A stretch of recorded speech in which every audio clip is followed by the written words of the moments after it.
Hello, welcome back. Today we're going to talk about the planets. In traditional Western astrology, which is what I study the most of and am referring to in these videos, the 7 traditional planets and luminaries are used when interpreting rulership. The sun and the moon are luminaries, but for simplicity purposes, we are referencing them as planets.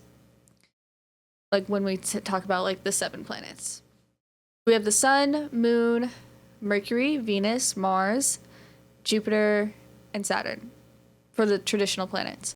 Uranus, Neptune, and Pluto are very slow moving. They're talked about a lot more in like modern astrology, but because they move so slow, they stay in a sign for a long time. So like they're more like a whole generation or like half of a generation, like they're gonna have the same placement. So they're more like the effects on like societal things that are happening when they are transiting. So let's start with the sun. The sun is often referred to as the ego, which is why sun sign astrology is so popular. The sun is the center of our galaxy, so there is no denying how important it is. The sun is always shining, and this energy is always going to be present in people. Even though there are many other planets that can be in different signs, the sun is still going to show up. The sun shows purpose and is our life force. It is very important to understanding the chart overall. It represents expression and the self. The moon is the other luminary and is often referred to as our inner or hidden self. The moon represents our emotions and how we express them. It sheds light on our inner private world, and your moon usually shows more with the people you are most intimate with. It can show how our intuition and instincts behave and our deepest self that some people might not be aware of. Next is Mercury, the messenger, the trickster, very much involved in mischief. Mercury is all about communication, information, our thought processes, logic, how we speak and understand. Mercury stays close to the sun, so it's never more than one sign away from the sun. So a lot of time it is in the same. So a lot of times it's in the same sign as the sun. So it works pretty similarly with the sun. Next is Venus. Venus is love, art, pleasure, romance, aesthetics, relationships, not just romantic. It's our charm or lack thereof. Venus can also only be 2 signs away. So it can go a little further, but only 2 signs away from the sun. So this is also often in the same sign as your sun. Not always, though. Venus can also kind of be like what we seek in relationships or the kind of attitude we have towards engaging with people. It could also represent like some of the stuff that we value, because Venus also has to do with money. Next is Mars. Mars represents physical energy, conflict, drive, motivation, kind of how we go about our aspirations or if we even have any. It can show how someone takes on leadership roles, or if they don't like that at all. Mars can be any distance from the sun, therefore any sign away from the sun. Next is Jupiter. Jupiter is associated with luck as well as growth, expansion, because Jupiter is huge. Also generosity.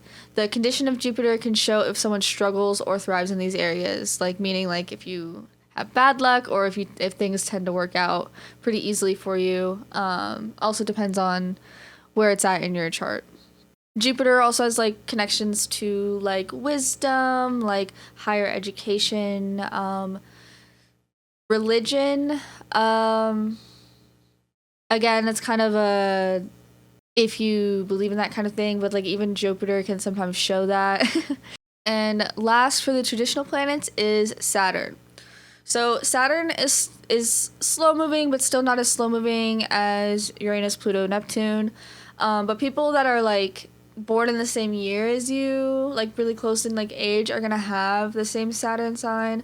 It's gonna obviously be an aspect to different planets, so it's still gonna show up differently for you. But Saturn represents restrictions, lessons, karma, discipline, time, patience, those kinds of things that are slow moving, things that require a lot of effort, hard work. And Saturn can kind of bring like a restrictive or suffocating energy, like depending where it's at in the chart. It can show some problem areas where you struggle.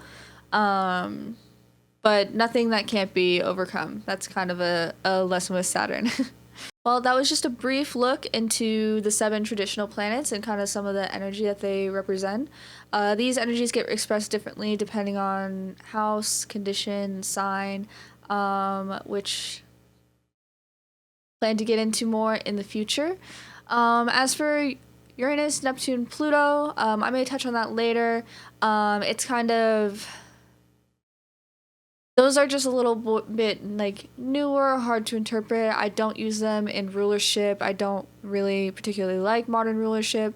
There are resources out there if you are interested in learning about, like in modern astrology. Uranus rules Aquarius, Neptune rules Pisces, and Pluto rules Scorpio.